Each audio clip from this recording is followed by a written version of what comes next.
কেমন আছেন সবাই? তো আজকে আমি আপনাদের সামনে বেসিক একটা বিষয় তুলে ধরবো, যেটা আসলে সবাই জানি কিন্তু অনুধাবন করি না। বা বিষয়টা হচ্ছে গিয়ে আমাদের এই যে সমাজ, হ্যাঁ, সমাজে ধনী গরিব আছে, এটা সব সব দেশেই থাকবে। এটা একটা বাস্তবতা। কারণ আল্লাহ মানুষকে সৃষ্টি করছে, কাউকে ধন সম্পদ দিচ্ছে, ধনী বানাইছে, কাউকে কম ধন সম্পদ দিচ্ছে, বা কাউকে গরিব বানাইছে। বাট যেই বিষয়টা মানবিকতার হৃদয় ছুঁয়ে যায় সেটা হচ্ছে গিয়ে, আপনি দেখবেন যে ঢাকা শহরে বড় বড় বাড়ি, অট্টালিকা, গাড়ি, লাক্সারিয়াস দামি দামি গাড়ি, মানুষজন চলতেছে, ফিরতেছে, ঘুরতেছে, খাইতেছে, কোনো টেনশন নেই।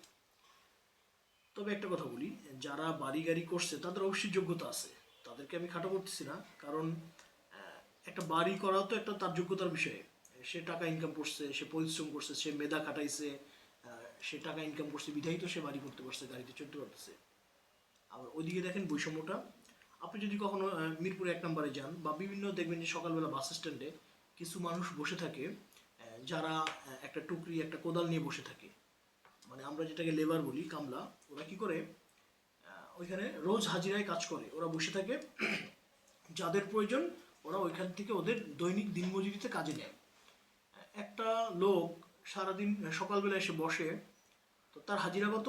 800 টাকা, 700, 800, সর্বোচ্চ 1000 টাকা। তো যেদিন সে কাজটা না পায়, ওদিন তার কোনো ইনকাম নাই, তার ফ্যামিলির কোনো ইনকামের কোনো পথ নাই। আবার দেখেন, এই যে লোকগুলো এখানে বসে থাকে কাজের আশায়, ওদের কিন্তু 30 দিন কাজ থাকে না। বা একটা মানুষ শারীরিক পরিশ্রম চাইলেই 30 দিন করতে পারে না, তার রেস্টের দরকার থাকে। তো আমি যে জিনিসটা বলতেছিলাম, যে মানে আমাদের দেশে আসলে একদিকে ধনী, তারা অনেক টাকার মালিক, আরেকদিকে কিছু আছে নিম্ন শ্রেণীর মানুষ, যারা চিন্তা করে যে আমি কিভাবে আজকের দিনটা আমি রুজি করব, আজকের দিনটা আমি ইনকাম করব, আমার পরিবারের জন্য আজকে আমি বাজার করে নিব, নিত্য প্রয়োজনীয় খাবার কীভাবে জোটাবো। তো আসলে বৈষম্য থাকবে, এটাই স্বাভাবিক বিষয়। আল্লাহ তো সব মানুষকে সমানভাবে তৈরি করে নেয়, তাহলে তো সবাই তো সমান থাকতাম, সবাই টাকার মালিক থাকতাম, বা সবাই একটা সামঞ্জস্যপূর্ণ জীবনযাপন থাকতাম। বাট যেটা আমি বলতে চাইছি, যে মানুষ যে কতটা অসহায় বা গরিব মানুষ আছে, এটা আমরা ফিল করি কতটুকু, বা আমরা কতটুকু একটা মানুষের পিছনে সাহায্যের হাত বাড়ায় দিই। আমরা যারা ধনীর দেখি যে এই মানুষগুলো ধনী, এরা চাইলে সমাজটাকে চেঞ্জ করে দিতে পারে। এরা যদি কিছু টাকার সাপোর্ট এদের দেয়, বা একটা ই করে, তাহলে চেঞ্জ হয়ে যায়। আপনি জাকাতটাকে বলেন, আল্লাহ জাকাত দিতে বলছে, তো জাকাতটা যদি সঠিক ইউটিলাইজ হয়, তাহলে দেখবেন যে সমাজের প্রেক্ষাপটটা চেঞ্জ হয়ে গেছে। আমরা সাহায্য সহযোগিতা করি, কিন্তু এটা কতটুকু পরিমাণে করি?